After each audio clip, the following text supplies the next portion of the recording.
It started like any other Thursday. Tony was outside the van doing squats with a vending machine strapped to his shoulders, and Jesse was carefully steaming the sleeves of his holographic trench coat using a repurposed cappuccino wand. His hair shimmered like a promise. That's when the phone buzzed. Jesse answered, voice slick and smooth as mousse. "Flex and fresh. You grime it, we rhyme it."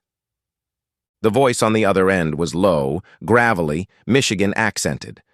"I need help. It's my house. The music won't stop. The floors are sweating lyrics. I haven't slept in 3 days.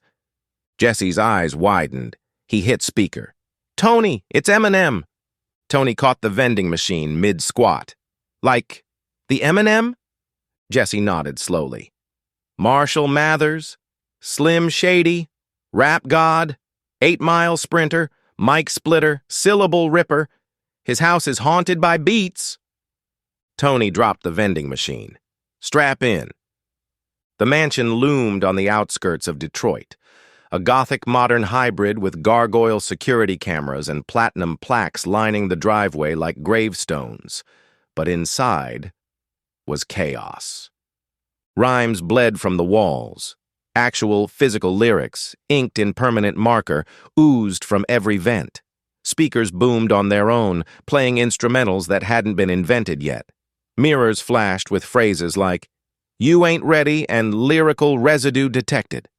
Eminem met them at the door, hoodie up, sunglasses on, face pale. "Yo, it started when I freestyled in the basement. I spit a verse so hard, it punched reality." Jesse blinked. "You barred open a rift?" Eminem nodded.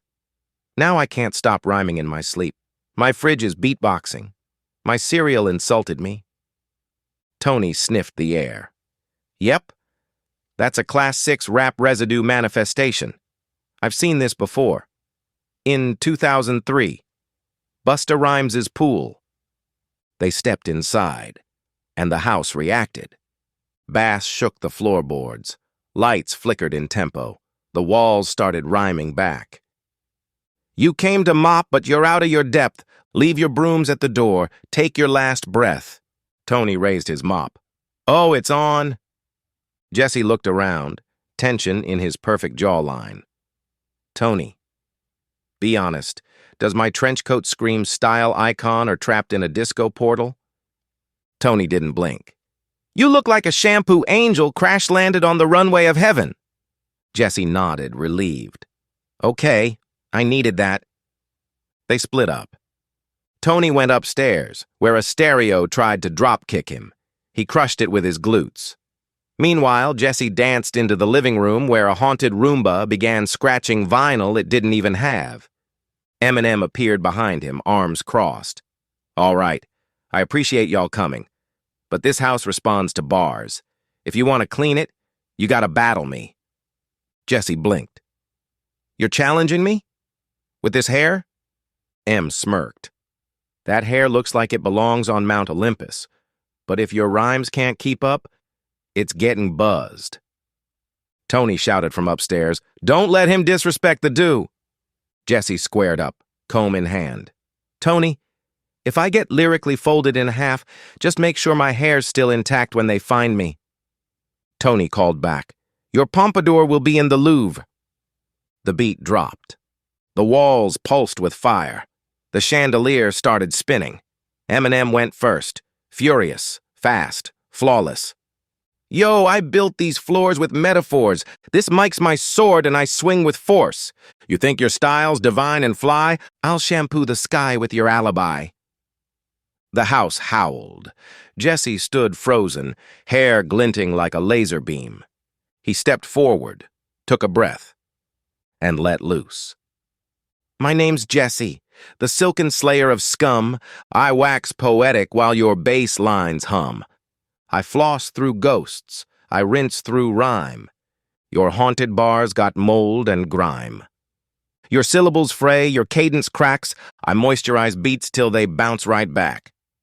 The chandelier exploded. The fireplace started weeping. M's eyes narrowed. "Okay," he muttered. "You got curl and wordplay." He fired back with a verse so dense it cracked a window pane. Jesse met it with a sonic shampoo wave. Every bar, a purification. The battle raged on, verse for verse, until the grime in the house started screaming and melting. Tony returned, carrying a speaker that had grown teeth. "Wrap it up, Jesse. The subwoofers are mutating."